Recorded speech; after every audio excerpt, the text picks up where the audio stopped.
Bapak-bapak, ibu-ibu yang dimuliakan Allah Subhanahu wa taala. Pertanyaan ibu beberapa minggu yang lalu itu sesungguhnya banyak sekali jawaban-jawabannya di dalam Al-Qur'an itu sendiri. Bahkan hadis-hadis Rasulullah Shallallahu Alaihi Wasallam pun banyak memberikan penjelasan-penjelasan tentang ayat-ayat yang berkaitan tentang hari-hari kiamat. Oleh sebab itu, harapan kita semuanya yang hadir terutama di Masjid Miftahul Jannah ini, mudah-mudahan dengan pengajian yang rutinitas kita lakukan setiap minggu di Masjid Miftahul Jannah ini bisa memberikan kontribusi terutama kepada jamaah yang aktif mengikuti pengajian kita di Masjid Miftahul Jannah ini. Mudah-mudahan ini semuanya bisa menambah pengetahuan kita yang mungkin sebelumnya kita tidak pernah mengetahui. Kadang-kadang kita memang hanya bisa menghafal, seperti saya yakin seperti surah Al-Qaryah ini banyak sekali yang hafal. Tetapi hanya sekedar menghafal, tapi tidak tahu apa sesungguhnya makna di balik surah seperti ini. Mudah-mudahan dengan pengajian kita pada malam ini yang membahas tentang surah Al-Qaryah dapat memahami apa sesungguhnya makna Al-Qaryah itu. Jadi kita harus meyakini dengan seyakin-yakinnya. Mungkin kita bisa meyakini melalui ainul yakin, melalui panca indera kita terlebih dahulu. Setelah itu kita akan merasakan juga yang disebut dengan hakul yakin. Ya, mungkin melalui panca indera kita dapat melihat dengan kasat mata apa yang terjadi di hadapan kita, apa yang kita lakukan setiap harinya, termasuklah pengajian-pengajian kita, tausiah kita pada setiap minggu. Itu sesungguhnya terekam semuanya. Ya, walaupun yang merekamnya itu ya bukan manusia, sungguhnya malaikat itu juga merekam kita. Bukan hanya manusia yang bisa merekam.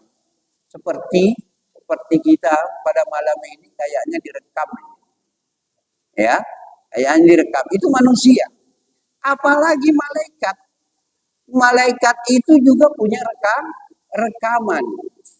Rekamannya itu nanti dicatat dalam sebuah buku yang disebut kitab di sebelah kanan dan kitab di sebelah kiri.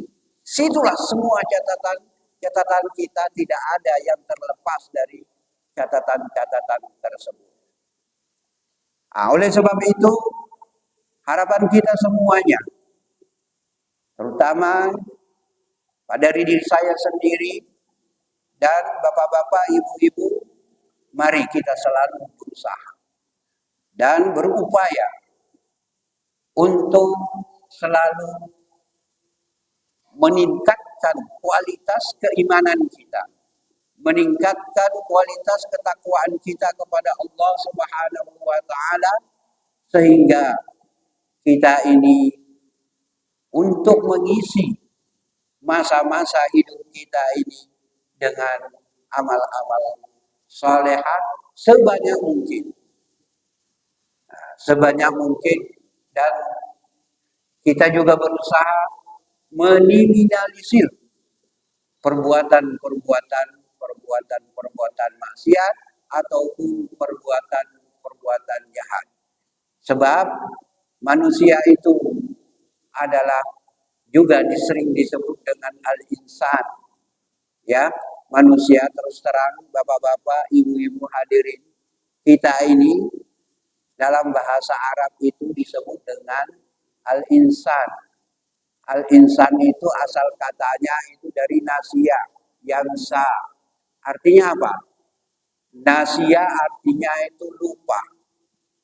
Lupa, berpotensi untuk melakukan kesalahan-kesalahan, berpotensi untuk melakukan kekeliruan-kekeliruan, bahkan berpotensi untuk melakukan maksiat-maksiat yang mengandung unsur-unsur dosa. Oleh sebab itu, tidak ada, baik itu profesor, doktor, ustadz, mubalik, itu tidak ada yang maksud. Tidak ada yang maksud. Ya, yang maksum itu hanya Rasulullah dan Nabiullah. Sedangkan manusia itu mempunyai potensi untuk melakukan perbuatan-perbuatan yang mengandung unsur-unsur dosa dan perbuatan-perbuatan maksiat. Tetapi walaupun demikian, bapak-bapak, ibu-ibu, walaupun demikian, kita sudah menyadari bahwa tidak ada gading yang tak retak. Oleh sebab itu, kita tidak ada yang tidak pernah melakukan kesalahan. Tetapi kata Rasulullah, kullu bani Adam khata' wa khairul khata'in at-tawwabun. Setiap anak Adam itu pasti berpotensi melakukan kesalahan-kesalahan, berpotensi melakukan dosa-dosa, berpotensi melakukan maksiat-maksiat, namun ketika dia itu melakukan perbuatan-perbuatan itu, dia segera menyadari perbuatan-perbuatannya itu, sehingga diganti dengan amal-amal soleh, maka amal-amal dosa itu bisa terhapus dengan amal-amal soleh. Mengapa demikian? Karena Rasulullah sendiri bersabda, ittaqillah haitsu ma kunta. Bertakwalah kepada Allah Subhanahu wa taala di mana saja kita berada. Jangan bertakwa hanya berada di dalam kondisi seperti berada di masjid. Di mana saja, baik itu di rumah, di pasar, kemana, di kantor, di mana saja kita berada, kita selalu pasang niat untuk senantiasa bertakwa kepada Allah Subhanahu wa taala. Namun ketika kita melakukan kesalahan-kesalahan, ketika kita melakukan perbuatan-perbuatan maksiat, maka segera kita barengi dengan perbuatan-perbuatan hasanah. Insya Allah perbuatan-perbuatan maksiat itu akan terhapus dengan perbuatan-perbuatan amal-amal soleh.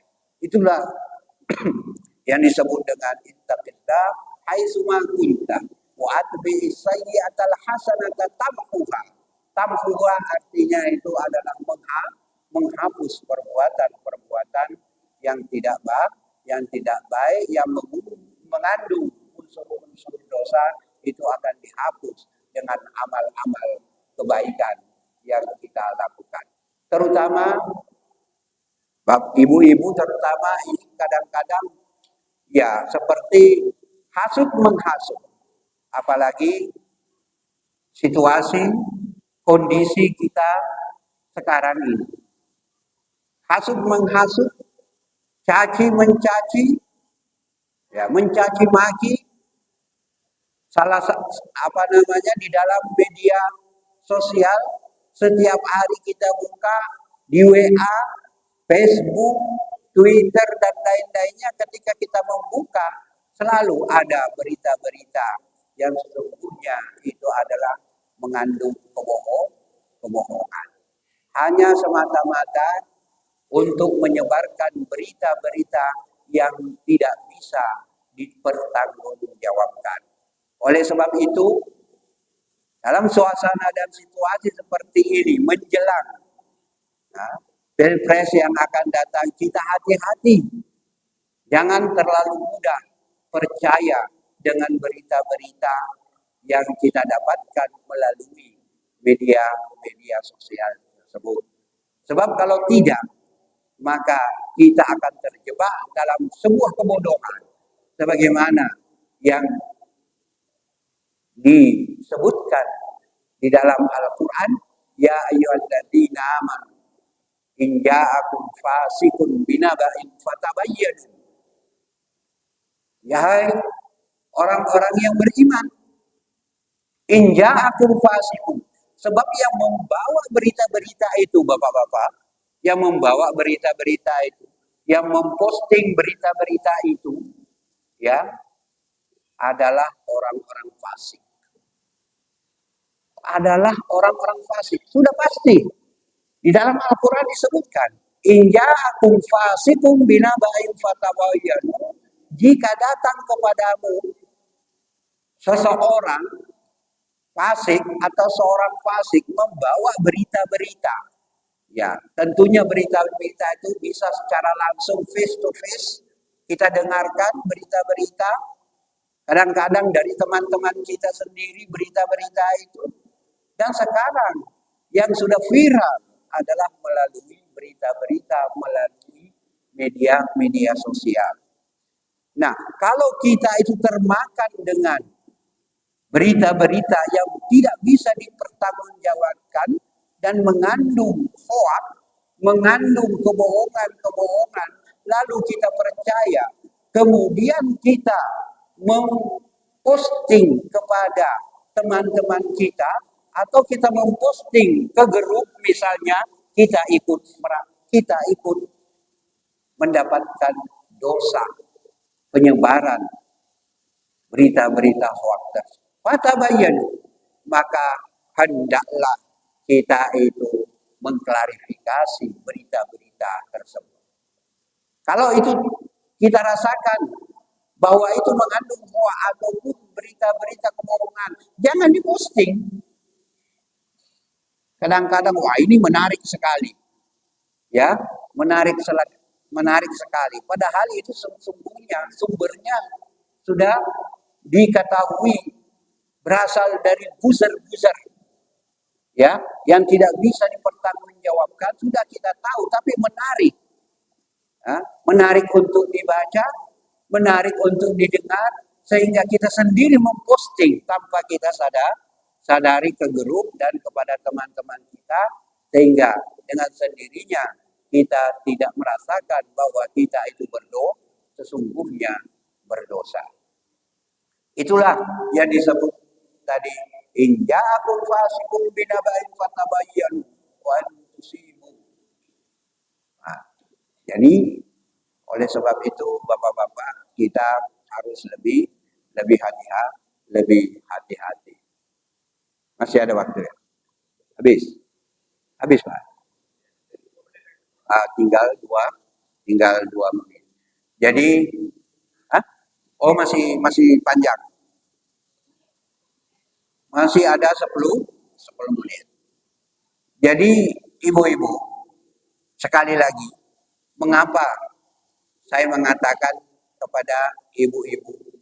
Karena ya, berita-berita ini seringkali muncul dari kaum hawa ini, terutama berita-berita yang tidak bisa dipertanggungjawabkan itu. Makanya di dalam Al-Quran disebut itu, ya ayyuhalladzina amanu la yashabu qaumun biqaumin. Itu malah disebut di situ, ya ayyuhalladzina amanu la yashabu qaumun. Bagaimana ayat itu? Ya ayyuhalladzina amanu la yasharu qaumun biqaumin asa ayyakunu khairam minhum. Nah, ini disebut wala nisa'u. Jadi Al-Quran ini yang mengatakan bahwa perempuan-perempuan itu jangan suka, ya, mencaci maki, jangan suka mengata-ngatain antara satu dengan yang lainnya, merumpi, ngobrol tanpa disadari bahwa yang diobrolin itu adalah hal-hal yang sesungguhnya tidak disenangi oleh orang lain. Disebut wala nisa'un min nisa'in asa ayyakunna khairam min hunna. Nah, iya. Jadi ibu-ibu tidak usah protes, ya. Ibu-ibu tidak perlu protes karena Al-Qur'an yang mengatakan seperti itu. Artinya memang, ya, mulutnya perempuan itu kata orang 1.000 mulut perempuan, 1 mulut laki-laki, begitu, ya. Nah, jadi artinya apa? Artinya bahwa mulut perempuan itu lebih banyak ya berbicara ketimbang mulut-mulut laki-laki. Jadi ya kita sadari aja, tidak usah protes-protes begini. Kenapa? Memang diciptakan seperti itu oleh Allah Subhanahu wa taala. Jadi bapak-bapak, ibu-ibu yang dimuliakan Allah Subhanahu wa taala, mudah-mudahan apa yang kita sampaikan pada malam ini yang berkaitan tentang tafsir Al-Quran, yang malam ini kita kaji tentang surah Al-Qari'ah, mudah-mudahan memberikan pencerahan kepada kita semuanya, terutama kepada ibu-ibu. Nampaknya ibu-ibu semakin lama semakin semangat, ya, semakin semangat. Mudah-mudahan ini menjadi amal soleh bagi kita dan dicatat oleh malaikat sebagai ibadah yang kita laksanakan setiap malam Khamis di Masjid Miftahul Jannah. Mudah-mudahan bermanfaat. Oleh sebab itu, marilah kita sama-sama menutup pengajian ini dengan berdoa kepada Allah Subhanahu wa taala.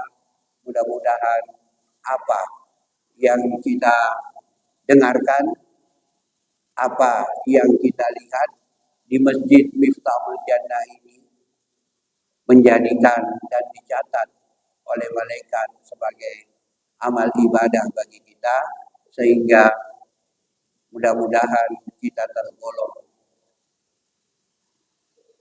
menjadi orang-orang yang solehin, yang muttaqin dan mukhlisin dalam melaksanakan kehidupan kita di dunia ini. Demikian barangkali, mohon maaf atas segala kekurangannya dan terima kasih atas segala perhatiannya. Wabillahi taufiq wal hidayah. Wassalamualaikum warahmatullahi wabarakatuh.